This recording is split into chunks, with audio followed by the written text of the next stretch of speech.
The Casebook of Sherlock Holmes, written by Sir Arthur Conan Doyle, narrated by Ben Werling, Kevin Theis, and Sara Nichols.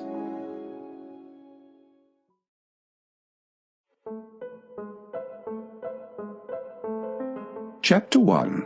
The Adventure of the Mazarin Stone. It was pleasant to Dr. Watson to find himself once more in the untidy room of the first floor in Baker Street, which had been the starting point of so many remarkable adventures.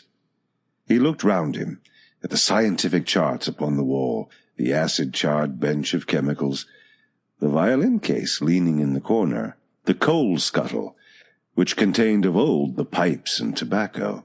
Finally his eyes came round to the fresh and smiling face of Billy, the young but very wise and tactful page who had helped a little to fill in the gap of loneliness and isolation which surrounded the saturnine figure of the great detective. "It all seems very unchanged, Billy. You don't change either. I hope the same can be said of him?"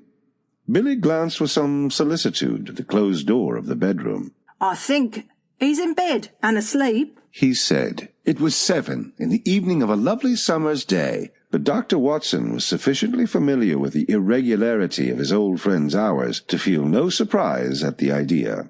"That means a case, I suppose?" "Yes, sir. He's very hard at it just now. I'm frightened for his health. He gets paler and thinner and he eats nothing." "When will you be pleased to dine, Mr. Holmes?" Mrs. Hodson asked.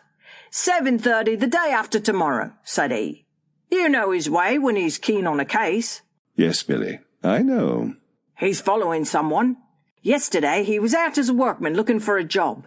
Today he was an old woman. Fairly took me in, he did, and I ought to know his ways by now." Billy pointed with a grin to a very baggy parasol which leaned against the sofa. "That's part of the old woman's outfit," he said. "But what is it all about, Billy?" Billy sank his voice, as one who discusses great secrets of state. "I don't mind telling you, sir, but it should go no farther. It's this case of the Crown Diamond." "What, the £100,000 burglary?" "Yes, sir. They must get it back, sir. Why, we had the Prime Minister and the Home Secretary both sitting on that very sofa. Mr. Holmes was very nice to them. He soon put them at their ease and promised he would do all he could. Then there is Lord Cantlemere." "Ah." "Yes, sir. You know what that means. He's a stiff'un, sir, if I may say so. I can get along with the Prime Minister and have nothing against the Home Secretary, who seemed a civil, obliging sort of man, but I can't stand his lordship. Neither can Mr. Holmes, sir. You see, he don't believe in Mr. Holmes, and he was against employing him. He'd rather he failed." "And Mr. Holmes knows it?" "Mr. Holmes always knows whatever there is to know." "Well, we'll hope he won't fail, and that Lord Cantlemere will be confounded. But I say, Billy, what is that curtain for across the window?" "Mr. Holmes had it put up there 3 days ago. We've got something funny behind it." Billy advanced and drew away the drapery which screened the alcove of the bow window.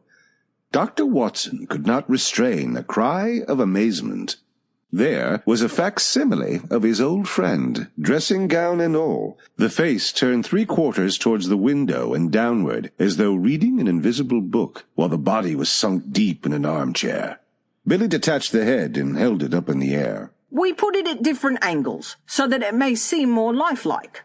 I wouldn't dare touch it if the blind were not down, but when it's up you can see this from across the way." "We used something of the sort once before." "Before my time," said Billy.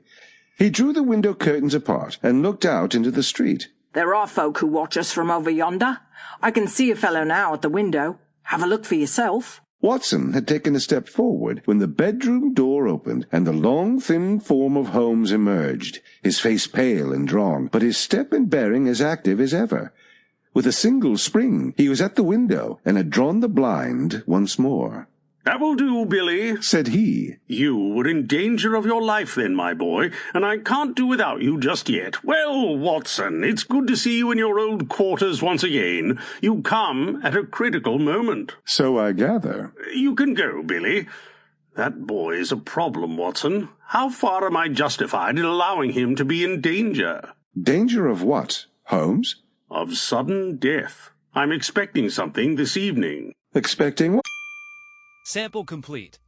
Ready to continue?